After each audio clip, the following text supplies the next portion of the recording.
So obviously we've got two Arsenal fans over there, and we decided to make a case for and against them finally finding some Champions League glory. And interesting, this is a little plot twist here. These guys are going to give us the case as to why it won't happen. Yeah, it's not and that then interesting. Nico It was and Susanna's idea that we have to do the hand Nico power. and I are going to be the voices of positivity for y'all and give you some belief. But you guys are gonna start us off. And Charlie, tell us why you don't think it will happen for Arsenal this season.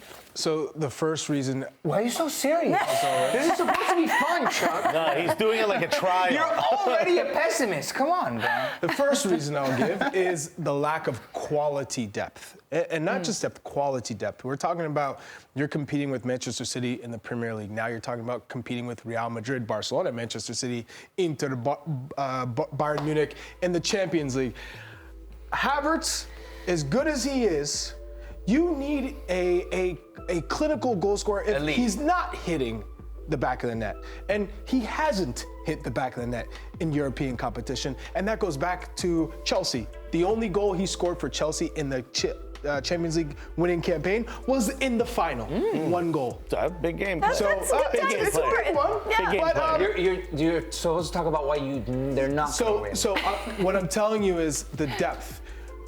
Partey, Jorginho. We saw when Rice was out, Jorginho filled in. We saw when Trossard and Martinelli hasn't been good this season. He hasn't evolved. He hasn't grown in the way that you would need, I think, if you're chasing the Champions League. So Trossard has filled in really, really well, but this is the 11 against Brighton? Not enough depth here. What I will say is the back line, Arteta has shored up. Timber looks legit, and he can play anywhere across the back four. Calafiori, who we haven't seen too much, can play anywhere across the back four. And these two are the best center-back combo in the Premier League, so maybe in Europe. They've been phenomenal defensively. That's what you could count on right now is Arsenal. They can They've just only allowed one lock goal it down this season. and defend. So I'm happy with And that. set but pieces. You don't have depth in the attacking third, which is a cause for concern. Okay, that's fair. Yeah. Alexis, is there another Well, one? you have a second one. And my second one is a clinical finisher. So yes, Kai Havertz, we've seen that he's good in this system. He's good at pulling players out of position and connecting. And you have Odegaard and you have Bukayo Saka who get a lot of the ball. And now Declan Rice, who's been more of an engine in the midfield, box to box. But the runs of Kai Havertz are not that of a typical clinical number 9. He's very good at finding spots and playing between the lines, but in terms of a clinical, lethal 9, you're looking at Manchester City, you look at Erling Haaland, they got him, and that was the key to get them unlocked in the Champions League and get them the eventual trophy, because they had and they also had Julian Alvarez who could come off the bench, and he still scores more goals than a Kai Havertz. So for me, for Arsenal to take that next step, we're talking about some of the greatest strikers that they've had when you go from Ian Wright to Thierry Henry and Bergkamp. Kai Havertz isn't in that realm. Okay. And I think for them to take it to that next step, they have to go out and at the very least, go out and get someone who's a proven goal scorer. Okay.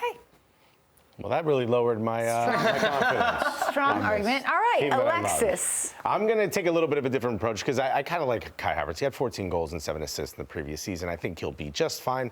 But I agree with a lot of what you're saying. I'm going to talk about simply, first, the lack of the closing out mentality. And I think this is something that has reared its ugly head. You know, when we talk about Mikel Arteta being a young manager, first-time manager at a top-flight club, really starting out as a head coach, now being the manager, you look at that, you wonder what brings you to this level? And it was the tactics. It's his ability to break through to the players. The one thing he doesn't have, though, is shown is the ability to close out a season. You're looking here, he's dropped 6 points in the last 9 matches in 2022, 2023. Gut-wrenching to finish the season where you were in first for so long in second place. Well, you did it again the next year. You know, just another one of those seasons where at the tail end of the season, you just dropped off. And does that share potentially in Champions League? Do they get far and just not be able to close out really important competitions? Hopefully not. A lot of drop points, not something you want to see repeated. The second thing for me is just a lack of Champions League experience, not just on the pitch, but also on the touchline. You're talking about a manager that doesn't have a ton of experience managing in these levels of competitions, and you're talking about a lot of players who haven't been at that point just yet. Now, I think all that changes with wins. All of that changes with going out and proving you are that team, you are that squad. Can Arsenal do it? They have the same amount of opportunity as anyone else right now. I would say that they have improved from Europa League to Champions League. They got to the quarterfinals. You could argue, man, they were right there with Bayern Munich. I think they've shown that growth, and that comes from the Premier League experience of chasing Manchester City. But to go back to, if you're looking at Kai Havertz, his goals in Europe, he's only scored 1 goal last year in 10 matches, 2 goals in 10 matches the year before, and 1 goal in 12 matches the year before. So he might be doing it in the Premier League, but he's not doing it in Europe. You really don't like know, Kai man. Havertz. Yeah. Hey, well, that's the argument. Now, It's you guys, a little bit you like guys are all reverse psychology positivity. over Let's there. go. Positivity. We are going to bring the Don't do positivity. this. This is our team. I'm just kidding. We're going to end the segment right now. I think there are a couple of factors if you want to make the argument for Arsenal, including a pretty favorable schedule in the league phase, right? Arsenal should qualify to the next round. This is their league phase. They should get a lot of points, enough to not only that, finish in the top 8, which not only allows them to rotate some of the players closer to here when the schedule really picks up for Arsenal and for all the teams in the Prem, but also enough time to be fresh. I understand that right now you can't rotate players, and this is my second point. The injury crisis is happening now.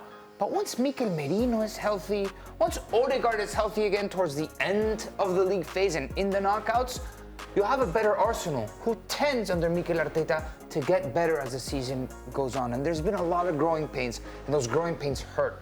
Because in the Premier League, you're going toe for toe, week in, week out against the results that City put up very consistently. And maybe in turn, that'll help Arsenal. I think, what are you going to have to manage? You talk about lack of Champions League experience. They haven't had one of those moments where Arsenal maybe is the better team and they just get hit by the tsunami of emotion at a Santiago Bernabeu, where you really got to weather the storm before it gets really bad and you're eliminated from one moment to the next. Those are the moments that Arsenal's going to have to withstand. And maybe in the second half of the season, once Arsenal is in this increscendo trajectory towards glory and greatness, Mikel Arteta says, guys, we are there. You feel it. You have the Champions League. It's close to you.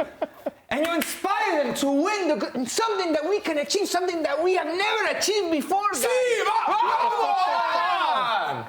Are you encouraged? That's great. Yeah. Okay. Yeah, that's good. Really raising the level. Well, I'm going to piggyback off of that. So one of the reasons I think that they could do it this year is because of Mikel Arteta. I trust this man. I think he's very smart. I think that he has learned a lot from his experience last year, and maybe to avoid some of the mistakes that they made. When you look back at that Bayern Munich, they got eliminated by Bayern Munich last year. I think it was 3-2 on aggregate. It was a 2-2 draw at home. Allowing those 2 goals at home, I don't foresee that happening again. I don't see moments like that happening again under Arteta. I think he's going to be better prepared. He's going to get his guys better prepared mentally for that. And they've been really, really good defensively. I just think that he is incredibly smart. And you heard him speaking about the expectations this year. They have all the pieces. It's all there. And I think he's still a young manager, and he has a lot to prove. He wants to prove himself in Champions League. And I just trust him. I think that this is a very smart, savvy manager. And I think that he is going to be able to navigate this iteration of Champions League very successfully. He and the team were naive last season in the Champions League. I would agree. You're at home, yeah, you want to go forward, but you have to be aware of the counterattack, especially with Bayern Munich and the way that they're playing under Thomas Tuchel. 100%. So, yes. Losing 1-0 at Bayern last year was not a bad result for them, but the result at home was what did them in. Ultimately and you know did what? them in. They'll learn to not touch the ball with their hands inside of the box when the ball is live. Exactly. Oh, those are the rules. Those things. But things like that. I know you say there's not a lot of experience, but I think last season is going to be very, very important. And they're for on Arsenal. the cusp. Arsenal has been on the cusp right there, and it's just such a shame that Manchester City. now. I have a question. If I tell you that by the end of the season, you either win the Premier League or you win the Champions League, you don't care which one it is? You're happy with one of the two? 51-49 to Champions League because we've never won it before. Okay. Yes, I agreed. think that's fair. And I have. But I'll take either. You'll take either. I have one final reason why Arsenal could potentially. Is it because me and find Charlie are their fans? Champions League glory. No, Oh, it's not man, that. I thought that was no, it, do you know what it is? There's a first time for everything, fellas. It's gotta happen. It's gotta happen at some point. Why not now?